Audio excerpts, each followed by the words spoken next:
Every 5 years, the U.S. Department of Agriculture updates its dietary guidelines, and this year's recommendation came with a first-time warning for infants and toddlers before their second birthday. Chris 6 Sunrise reporter Victoria Balderrama spoke with a pediatrician about those guidelines. The dietary guidelines, updated every 5 years since 1980, are put in place to help the general public to promote good health for a long life term.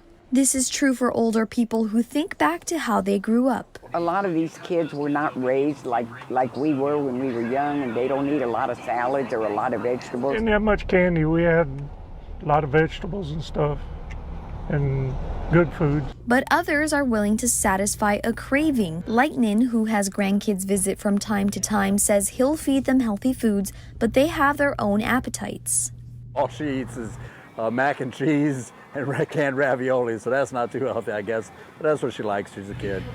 According to kidshealth.org, one of the key rules to raising a healthy child is setting an example by choosing nutritious snacks, eating at the table, and not skipping meals. The government dietary guidelines also recommend feeding only breast milk for at least 6 months and no added sugars for children under the age of 2. In fact, pediatrician at Amistad Community Health Center, Dr. Eric Baggerman, says these guidelines are recommendations for the greater good of the community, helping them choose a good, healthy diet. While there may be some controversy between the numbers they recommend or put out, the general guidelines are good for all of us.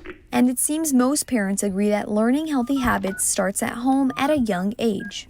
If you eat healthy yourself and feed your kids healthy, they're going to grow up like that. The goal of setting guidelines is to help policymakers as they look at food and nutrition laws so they can do what's best for the public. Obesity is one big factor in our health.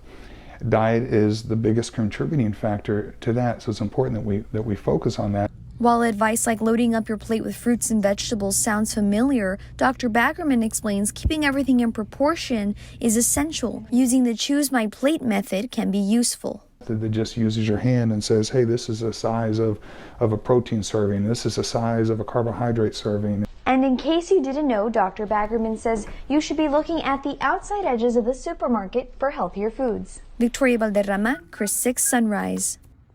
All right, thank you, Victoria. And lots of parents are weighing in on those new health guidelines.